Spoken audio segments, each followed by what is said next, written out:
What is the next chapter of your life? I don't care how young you are, how old you are. I want to turn the tables back on you. I want you to think about where you've been. I want you to think about, why are you here?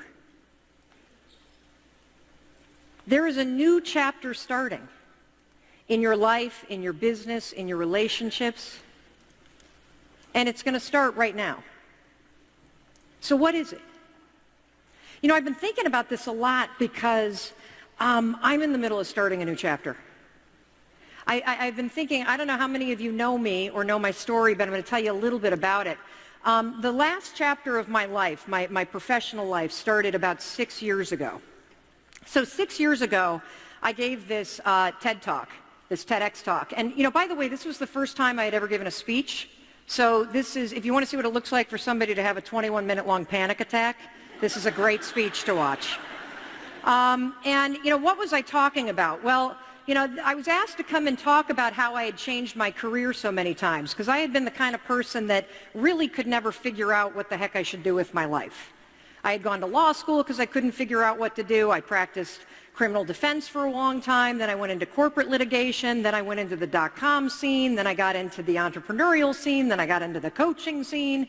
Then I got into the media business, and I was a syndicated talk show host on the radio for a while, and then I worked for CNN, and I never thought I would be a speaker, never in a million years. So I was giving this talk, and it was a talk more about how you change. And at the end, I let a little secret slip. You see, I had discovered something at a terrible time in my life. How many of you know what the 5-second rule is? Not the one with the food on the floor. You know, where you drop it? Okay, great. Thank you for raising your hands. If you'll just give me a couple minutes, I'm gonna bring everybody else into the party that didn't raise their hand. So in 2008, my husband's restaurant business started going under, and it took our house, our entire life savings, and almost our marriage with it. And thankfully, it didn't take the marriage, but it took all the money. And at the time, I was also unemployed, and I was facing an issue where I just felt like shit about myself, excuse the word. But I did. Have you ever felt that way? Yeah.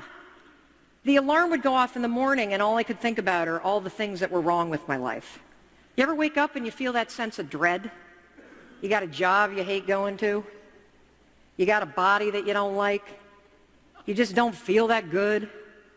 Well, that was me every single morning, and I was also doing a lot, making a lot of decisions that were pretty bad. I was drinking a lot. I was not that nice to my husband, and I was really, really struggling because I was really scared. See, I was doing a lot of things that caused me pain because I was in a lot of pain. Well, what ended up happening is one night I was watching a commercial, and I saw this rocket ship launching, and I thought, oh my God, that's the answer. That's it right there. Tomorrow morning when the alarm goes off, because I was hitting the snooze button over and over and over again. Tomorrow morning when that alarm goes off, I am going to rocket out of that bed like a rocket ship. I am going to move so fast that I cannot talk myself out of getting up. Now, it might have been the 4 Manhattans I had had that night that gave me that dumb idea.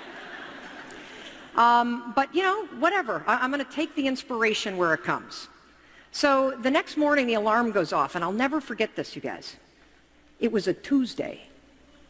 It was February. We had lost the kids' college savings. There was a lien on our house. Chris was sleeping on the couch. I was unemployed. I felt like the world's worst parent. I felt like just no confidence, no idea how I was going to dig myself out of this hole. The alarm goes off, and it was weird. It was like time suspended. Immediately, as I laid there in bed, I started thinking. I started thinking about all the things that were wrong. I started thinking about the dread that I felt. I started thinking about, another terrible day. I just don't have the energy for this. And then I did something I had never done before. I could feel the doubt close in as I was lying there thinking. I went 5, 4, 3, 2, 1. And I stood up and I was like, what the hell just happened? 5, 4, 3, 2, 1, that's the dumbest thing I've ever heard. The next morning, the alarm goes off. I didn't feel like getting up. Still had all the same problems. I went 5, 4, 3, 2, 1. I stood up. Now that I'm almost 50, when the alarm goes off at 2, or when the body alarm goes off and I have to go to the bathroom, I don't lay there and think about it. 5, 4, 3, 2, 1. I get up and go. Lying there, it's very hard to go back to sleep, isn't it? So a funny thing happened. As I started to use this stupid rule, okay? As I started to use this rule, I'm going to count backwards, 5, 4, 3, 2, 1, if I know I should do something. My whole life started to change. You see, what I'm about to prove to you today is that your entire life is happening in 5-second windows.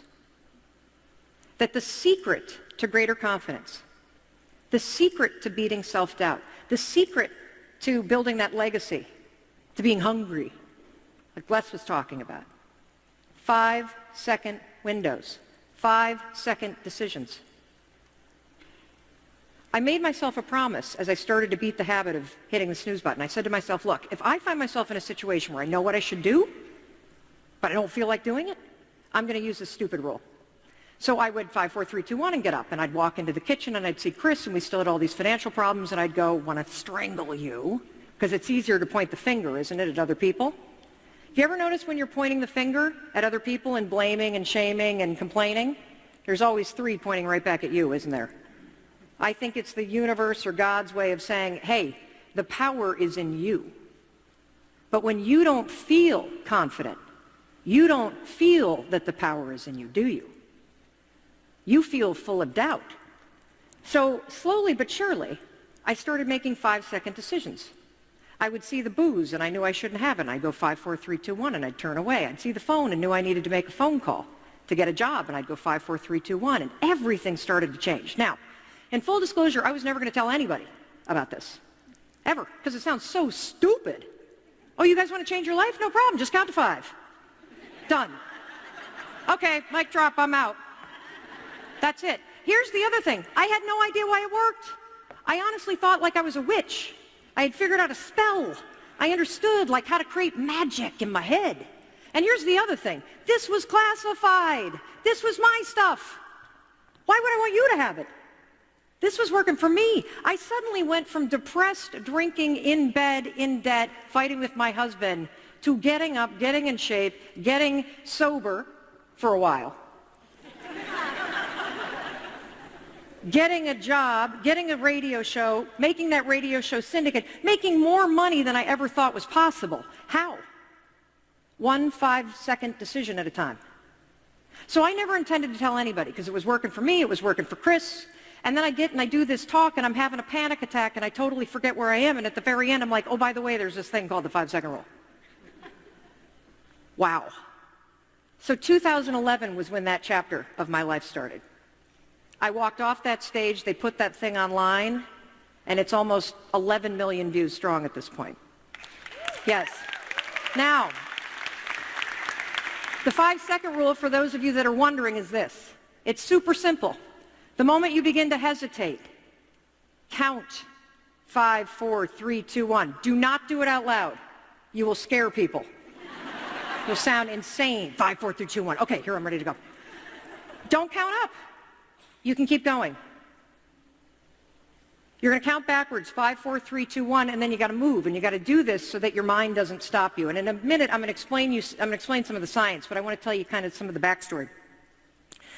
So, a funny thing happened. As that talk started to spread, people from around the world started to write.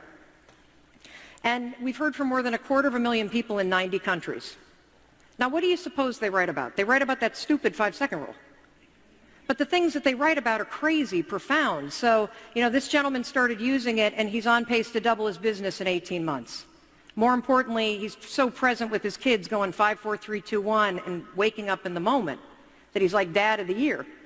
We see people using the rule in order to find the courage to reach out to people. We see people using it in a selling situation because, thinking about making the call won't make the call happen. Thinking about making sales, funny, that doesn't grow your business, does it? Makes you smart, doesn't make you rich. Easy rule to teach to people. You're going to become addicted to it because it's so stupid. And it works. You're going to be surprised. It works. And it's free. It's unbelievable. We know of people around the world that are also quitting terrible habits. And we're going to talk a little bit about habits today. We also see people that are becoming more productive. We know of at least 21 people that have stopped themselves from committing suicide. Because no matter what, I don't care how amazing your life is or how low it gets, your inner wisdom is always with you. Always.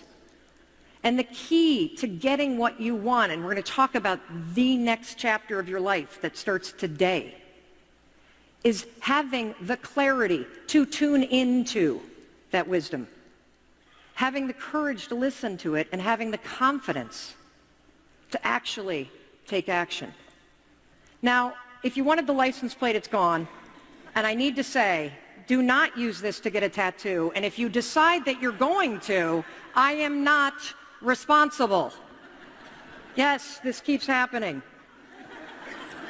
So, that's kind of my story, okay? It started in 2011, and it created this incredible speaking career, and I wrote this book that has gone and exploded in terms of reaching and spreading the idea. And take the 5-second rule. Start using it.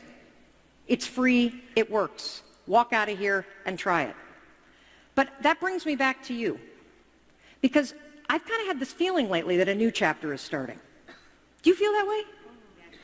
I think so, because I think that's why you're here. There is a new chapter starting, and I had something really weird happen to me the other day.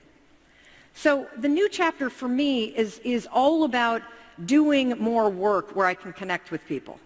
Doing less work where I'm on a stage and I don't get to talk to people in terms of the exchange. You walk out of here, I may never see you again. I hope not. I hope not. But doing more work like creating courses and creating more content online so I can stay connected to you. So last week I did this course at Creative Live where I taught my first course 7 hours long, live with them. It was terrifying, absolutely terrifying. And I had this sense, I said the night before, I said as we were there rehearsing before we were about to do this course, I feel like this is the beginning of a new chapter. I really do. And I'm one of those kind of weird people that I believe in signs. You see, I think that it's a sign that you're sitting here right now. So that night, I right before the class, I'm kind of freaking out, and I say to my business partner, can you pick somewhere that we can go so we can work? And she says, sure. And I said, just pick a hotel somewhere so we can go get some work done. And so we hop in the car, I have no idea where we're going, and we pull in, and I realize, oh my God, holy cow. This is the hotel that I stayed in the night before that TEDx talk. And there is the building where I gave that talk. I had come full circle. Now that was about me, but here's this. What's your next chapter? See, I would do my job if I got you all so in action that you were on stage next year. Right? That's right, because your doubts are creating mountains. The reason why I'm here is I'm going to show you how to move them. We're going to cover a couple things here. The title of the talk was Break the Habit of Self-Doubt and Rock Confidence. So what we're going to talk about is confidence. What is it? Because a lot of us don't understand it. I know I didn't understand it. I had not the real confidence, I had the fake kind. You know, the really bossy, annoying kind, where it was really driven by insecurity. What we want to talk about is real confidence. The other thing we're going to talk about is the habit of self-doubt. The habit of self-doubt. So believe it or not, self-doubt is a habit. It's a behavior, a thinking pattern that you repeat over and over, and then it becomes automated. And when I can get you to understand that anxiety, worry, procrastination, self-doubt, they are all habits, then I can show you using science how you can break them. And then everything changes, and it all comes back to these 5-second decisions. If you had more confidence, how would your business and life change for the better? I'm going to tell you how mine had when I finally learned what confidence is and what it isn't. Number one, I know how to say no. How many of you have a hard time saying no? You have clients you can't stand. You have people that work for you that drain you. The ability to align your goals with values and actions. Fearless negotiator. Fearless.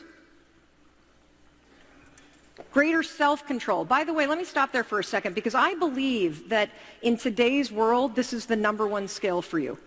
Self-control. And we're going to give you tools today that are going to give it to you. You're going to make a lot more money, and you're going to be a happier human being. Absolutely, and I'm going to show you how to do it. We can talk about change all you want, but I'm the kind of person that's about real advice for real people, and that's going to require some real action. So as I'm talking, I want you to notice what are the physical sensations, the feelings that come up in your body. When I ask you, how would your life change if you had more confidence, and you have an answer, do you feel yourself shrinking? Do you feel yourself talking yourself out of raising your hand?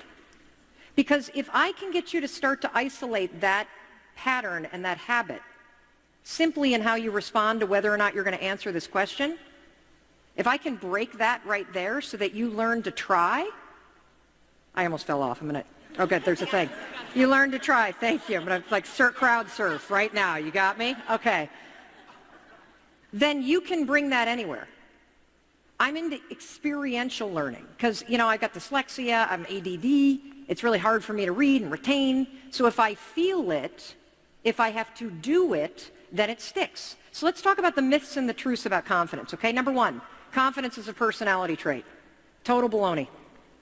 Total baloney. Lots of extroverted people that are really bossy and annoying like I used to be, although I might still be a little annoying, but really insecure. Really insecure. There's a lot of introverted folks that feel uncomfortable putting themselves out there, but they really believe in what they're saying. So confidence is not a personality trait. Confidence is fixed. That's not true. You could be the most confident person in the world, and the person that you love leaves you. That's going to rock confidence. You could be a really great business person and then make a really bad decision and blow it all. That's going to rock you.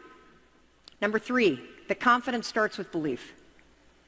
This is where I go against so many other people. I actually believe that this is not true. I think that thinking positive thoughts will certainly make you feel better in the moment, but it's not going to create change that you want. That you can be a negative, frustrated, depressed, anxiety-ridden son of a gun, and you can still take action. And that taking action is key. You see, here's the truth about confidence. First of all, it's not a skill, it's a trait. And that's good news. It's not a trait. Oh, it's a skill, it's not a trait. See, dyslexia on full display. I was not lying about that. Confidence is a skill, it's not a trait. Confidence is situational. So there are areas of your life where you are confident, and then there are areas of your life where you have a ton of doubt. And here's the most important one. Confidence begins with action. Now, this is not something that I made up, and in a second I'm going to show you the science. I want you to write this quote down. If you have a problem that can be solved with action, you don't have a problem. So a lot of us talk about the problems that we have, but they're actually not problems. We're stuck in one of the traps of self-doubt. And that's what we're going to be talking about in just a second. But first, I want to show you how you build confidence. And let's look at the research, because there's really, really strong research on this. If you want more information on this, just Google the confidence competency loop. The confidence competency loop. Let me show you what this is. So basically, if you try something, he's either going to succeed or he's going to survive. Now, what happens if you survive it? Like you really blow it, but you survive it. Well, you learn something. And then when you learn something, what are you doing? You're building skills. And when you're building skills at something, what are you gaining? Competency. All competency means is that by learning something over and over and over again, you have to do less thinking about it, so you don't have time to get anxious. Just like me in the bed. I had time to lay there, so I was thinking about all my problems. The more you do something, the more that you try, the more you build skill and competency, and that is where confidence comes. So I want you to walk out of here not only with the 5, 4, 3, 2, 1. Catch yourself when you feel yourself shrinking. Catch yourself when you feel yourself editing yourself or silencing yourself. I also want you to walk out of here with a brand new definition of confidence, which I'm going to give to you in a second. Because check this out. All of us are going to feel failure. Let me show you what happens when you are afraid of failing, when you're fearing it. First of all, you're going to start thinking, aren't you? Ooh, I don't know if I want to give a speech. I might be really bad at it. And then I don't know what I want to talk about. And I'm not really sure. Am I ready? Am I not ready? Should I wear the tennis shoes? Should I wear the heels? Should I not do this? Should I do this? And then, of course, as you think, you're going to start to doubt yourself. And this becomes this loop. This is what researchers call a habit loop. We're going to get more into this. This is a chunk of behavior that gets encoded in this part of your brain. You see, you're not a doubter. You have a habit of doing it. The same is true, by the way, when you feel nervous. You start overthinking. The same is true when you start feeling insecure. The same is true when you feel like a fake. The same is true when you start to get overwhelmed. The same is true when you start to fear rejection. All of those things, normal. It's normal to be afraid of being rejected. It sucks.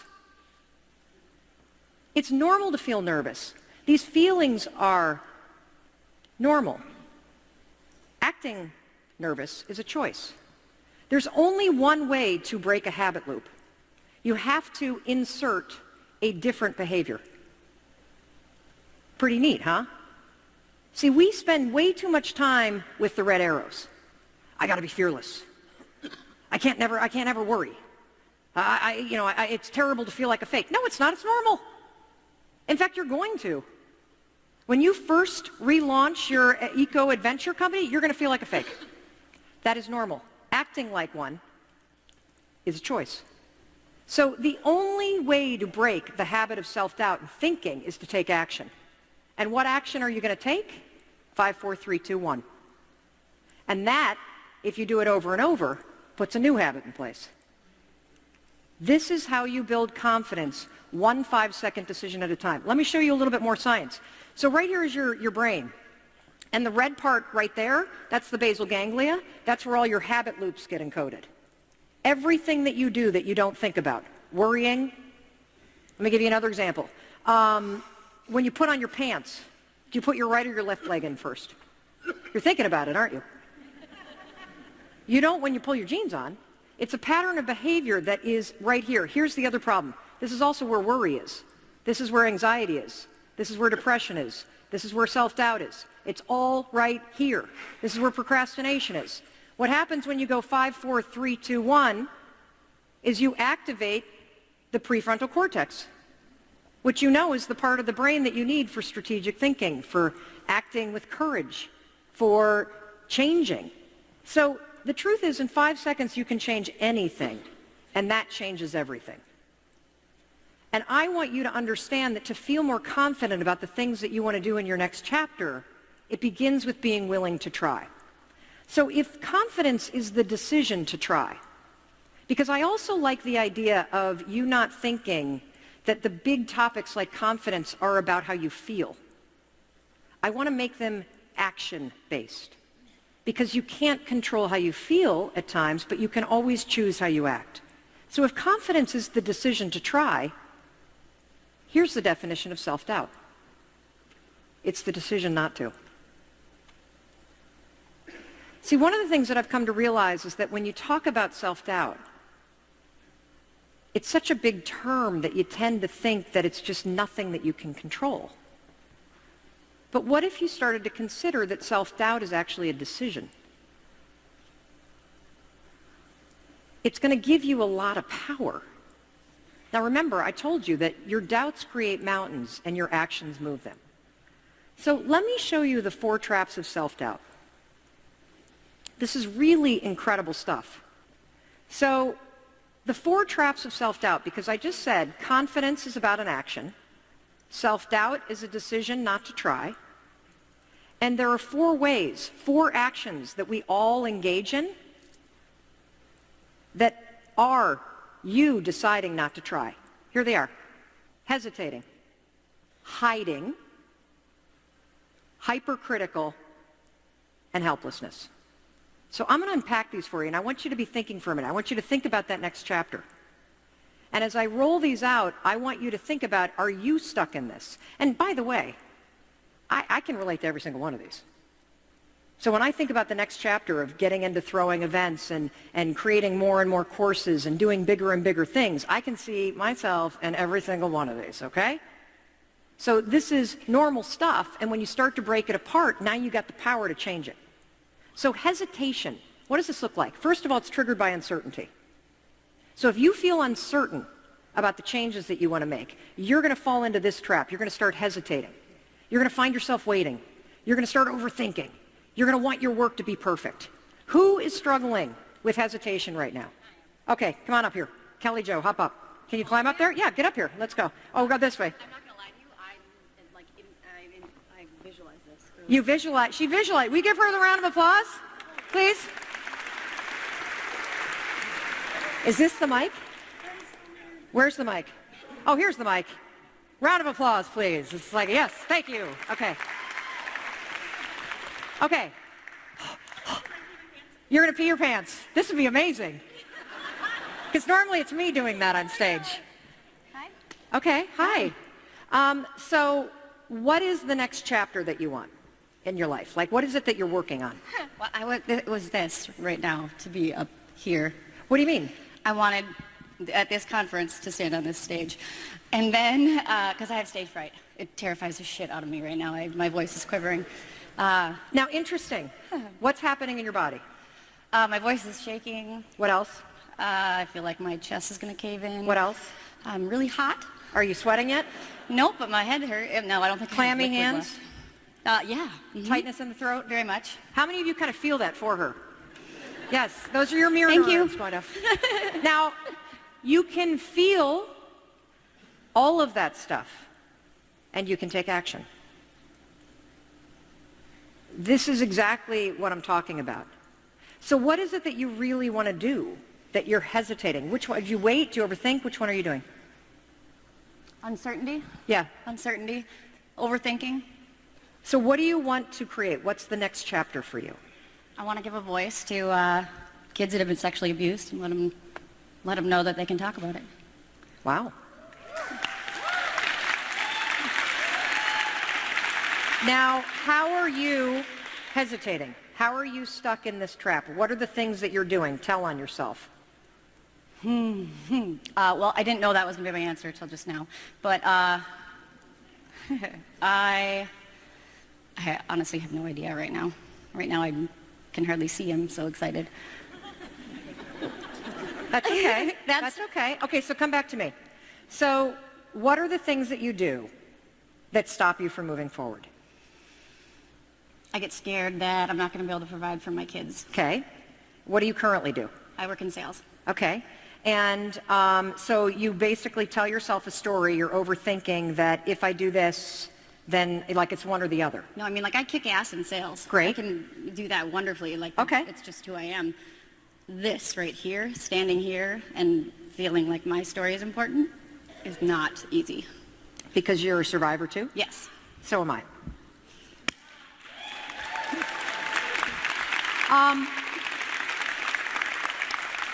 It starts with the willingness to try. Do you see this? That actually hearing what was in here and being brave enough, 5, 4, 3, 2, 1. It starts with that. Otherwise, you get trapped in hesitating. You get trapped in thinking, well, I'm so good in sales, I can't even possibly start that. But I got so much going on, I couldn't possibly find the time. Who am I to do that? I don't even know, but I'd have stage fright. Right? Yes. Yep. So the thing that I want you to understand, what is one thing? Let's leverage the progress principle. Do you guys know the progress principle? This is fantastic research from the Harvard Business School that just came out, where there was a really fastidious professor that studied thousands and thousands and thousands of people in their daily work. She made them keep journals, and then she crunched all the data on the journal to figure out what makes somebody have a great day at work. What makes somebody come home and feel like they've gotten a lot done? What makes them feel productive? It was really simple, super simple. Did they make progress on one thing that mattered to them today? That's it. So this is your one thing that matters to you. Mm-hmm. And so what I want you to do, leaving here, and for all of you that fall into this category, hesitating. I did this with the event thing, the event side of my business that I want to do. Been doing this for years. overthinking this thing, coming up with reasons, overthinking. If this is you, I want you to leverage the progress principle. I want you every morning to write down one thing that you can do, just one thing today. Forward is forward. I don't care how small it is. And then 5, 4, 3, 2, 1, find 5 minutes to just inch that ball down the field. Because what happens is when you start to see yourself taking action on something that's important to you, like giving a voice to survivors of sexual abuse, whether it's just researching or taking a little online course or just buying a book or just having a conversation or just watching a video, if you do that every single day, what happens is you start to see yourself becoming the kind of person that's doing it. This is the secret to everything. Everything. I cannot stress this enough, and I cannot thank you enough for your bravery. Of course. Oh, yeah, I better take this. Okay. There we go. Good job. Okay, here's another one. Hiding. Hiding is triggered by fear. Hiding is triggered by fear. If you're hiding, you know if you're hiding because you avoid people. Right? A lot of people in direct selling do this. Right? You know who you want to call, but we're not going to call them. Nope. Or you're in a meeting and you're silent. Or you see somebody you want to meet and you're silent. You're being a chicken. I was a big chicken about money for a while. I hid a lot in this category. Procrastinating. All right, who's next? Who sees himself? All right, Julie? All right, hold on. Great. Julie, come up. You're in the pink hair. You're next, okay? Come on, Julie. Get up here. Give her a round of applause. She's doing the work for all of us. Wow. Okay. She's not hiding anymore. Okay. Yes. Hi. Hi. Oh, here, will you hold this? I have Thank a crush on you right now. You do? Cool. Yes. So what is your next chapter? So I want to open up a national chain of nutrition companies, like a nutrition... See? You can feel these things and you can keep moving. Okay? See? She's doing the work for all of us. This is what it looks like to try. The feelings are normal. Letting them stop you, that's a choice. You guys want to hear my heart? We can see your radiance. So I'm a nutritionist, and Okay. I have a small office, and I've been hiding. I've Okay. been helping people, but I want to take it larger, like a big Jenny Craig type of thing, but more natural, like helping people figure out their issues and support and accountability. Do you see hiding as a choice? What? Do you see that hiding is a choice? Yes. Okay. And what are you afraid of? Why are you hiding? I'm scared. What are you scared of? I guess I'm scared of failure. Yeah, Okay. I'm scared of failure. And I'm afraid my life is going to change and I'll be so busy that I won't be able to go on vacation or hang out with my kids or... Yeah. Who can relate to that? Yeah. You know what's so interesting about that is that when you're afraid of failure and you don't take action, you kind of feel like a failure, don't you? Because your dream haunts you a little bit. Yeah. So the thing that you're most afraid of, you've already got.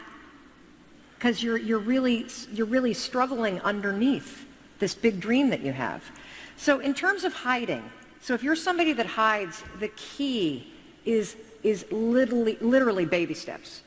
The other thing that I'm going to tell you about the hiding self-doubt trap is that you're always going to be terrified. It's always going to feel like a big deal. And so expect it to. Okay? Expect it to.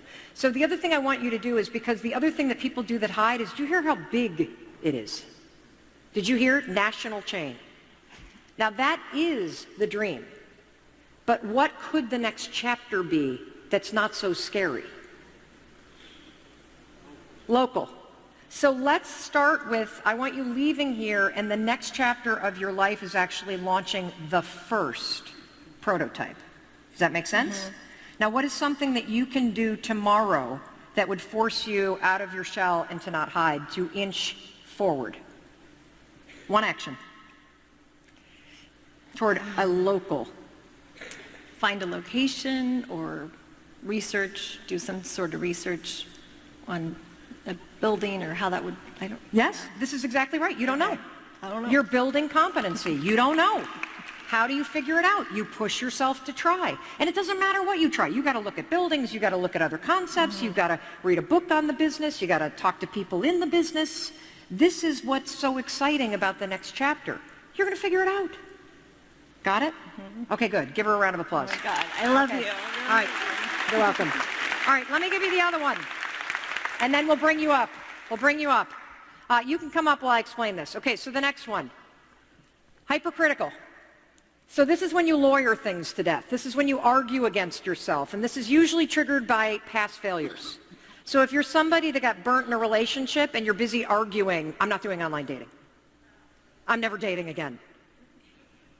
If you got burnt in business and you are worried about starting again, you argue against yourself. So there are things that are opportunities, and yet you're the one that's so critical. And if this isn't you, it might be somebody in your life where you see the greatness in them, and they're like, yeah, I don't know. And you always focus on the reasons why you can't. Like you can't even see the possibility. You fixate on what could go wrong. Your stress has an edge to it. So hiding is quiet and avoiding. Hesitating is very busy. This has an edge. Okay, come on up. Here you are. Give her a round of applause. Hi. How are you? Nice to meet you. Nice to meet you. Come on over here. Let's go in the middle so everybody can see you. Okay. So what is it that you would like to change? What's your next chapter?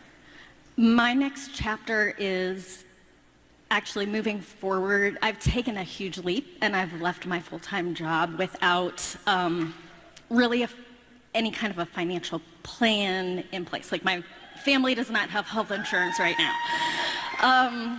And I'm in direct sales and also building a business that I'm not exactly sure where it's going right now, but it has been in the making for 20 years. Like literally, I took my profession that took me off to the side. Well, let me ask you, what are you doing to get in your own way? Where is the trap of self-doubt, whether it's hiding, hesitating, being hypercritical? It's hesitating and hypercritical. Okay. And I'm staying too busy to focus on continuing to make that So happen. what is the one thing that you need to be doing? So for those of you that are arguing against yourself, you're hypercritical, you're negative, I guarantee you, you know the thing that you need to be doing. It might be cold calls. It might be getting out there more and talking about your business. This one we see a lot in people trying to build a direct selling business. That you argue against yourself instead of getting into action. So let's tell one on yourself, what is the one thing that you need to be doing that you constantly avoid or talk yourself out of? I'm not getting out there and recruiting and building my team because I'm afraid. I'm afraid that I haven't provided enough for my family and the people that I already have. And so I just tell myself I really don't deserve to have more because I'm not taking care of what I currently have. That must be paralyzing. Yeah. Okay, so you've got two choices. Two choices, and you're going to make a decision right now. You're either going to go get a job so that you don't have that excuse anymore. That's option A. Or you're going to, every time you catch you're going to make a little plan in the morning of the things you need to do, and you know exactly what they are. And when you catch yourself shrinking, hiding, complaining, you're going to go 5, 4, 3, 2, 1. Because in 5 seconds flat, self-doubt, procrastination can derail you, or you can step in and push yourself forward. Door number A, find a job, and therefore we remove the excuse. Or door number B, give yourself a timeline. You got 2 months to get this done. And every day you are going to push yourself. What's your choice? 5, 4, 3, 2, 1, let's go. Every day, make a choice, move forward. Great. I want you to do this for 2 months. If after 2 months you have not made this happen, you need to get a job so that you are providing the insurance for your family. But I want to give you a 2-month runway to absolutely crush it. You got it? Got it. Good. Okay. Thank you. Excellent. All right. Final one. The final one is helplessness. And I realize I need to have a man come up here. Triggered by insecurity or low self-worth. What's that? You're ready? He's ready. He's hopeless. So get up here. Okay. He's hungry. Oh, he's hungry. Okay. So helplessness, by the way, if you actively play the victim, if you know the solution, if you say nothing ever goes my way, if you've got all the excuses in the book, This is this trap. These are all actions, by the way. Hey, he's hungry. Okay, How are you? good. I'm great, actually. This is pretty awesome right now. Awesome. Yes. 5, 4, 3, 2, 1. I just finished listening to the book. Awesome. You're the one. Yes, I am the one. 2 weeks. So what is it that you want to change? What are you working on? What's the next chapter? It starts today. The next chapter of my life right now is to create an altitude of vision to help people heal their spirits while building their body. Wow. Yes. So does that mean, I don't mean to be rude, but is that like personal training? Well, no. What does it mean? Okay, tell me. It's a personal experience. Personal experience, okay. Yes. I personally lost 55 pounds 6 years ago. Outstanding. And now I'm helping others do the same. Okay. So I'm part of a business, I'm partnership, and I want to take that to a more deeper level because Cool. Okay, so now let me quantify this. So here's another mistake that we all make. So I get the vision because you can feel as he's talking the passion, right? But I don't hear any specifics. Got it. So if you find yourself in the dreaming space and you can't get anything from this level to this level, like from here to here, the problem is we're not talking specifics. Yes. So either you're not talking like, I make $100,000 right now in my business and I want to get to 7 figures, or I make $17 and I want to get to $1,700 this month. So if you're in that space, if people don't quite get what you're talking about or you don't know what to do next, you're not specific enough. Got it? So specifically, where is your business now and what does it look like in the next chapter specifically? Is it a money bridge? Is it what is it? It's a mental branch to me. I just feel like right now I'm at the beginning stage. It's funny that I'm here right now because yesterday I was with my lady who was at the house and I created a plan already. Great. I wrote everything down on a piece of paper, then I put it to the side. I started watching Netflix. Oh, of course, right? Watching Netflix. I did the plan. Because your business is on Netflix. Yeah, no, yeah, it's no, not. no, it's okay. not, it's not. But see, again, that is driven by the habit of self-doubt. Right. You get confronted by the plan, so we choose to go over here. You hide. Right. You can now catch yourself. 5, 4, 3, 2, 1. Here's the thing. What does it look like if the business is launched? Is there a location? No. Okay. How many clients do you need to have paying you before this will be launched? How many clients paying you? At least 6 a week. 6 clients a week paying you what? $50 an hour. $50 an hour. By when are we doing that? October 2nd. October 2nd. I would have given you $1 if you said October 6th because that's my birthday. But there we go. Okay, so just October 6th. there we go. You get $1. Okay. I still said it. Okay, so 6 clients a week paying $50 Yes. an hour. Yes. By October 6th. Yes. Do you hear the difference, you guys? We have just defined what it means for him to relate to this as the business is launched. It is now out of up here, and now that we have defined the dream, it's become a plan, not a dream. Amen. Got it? Yes, ma'am. Okay, good. Go do it. Awesome. Thank you. You're welcome. God bless you.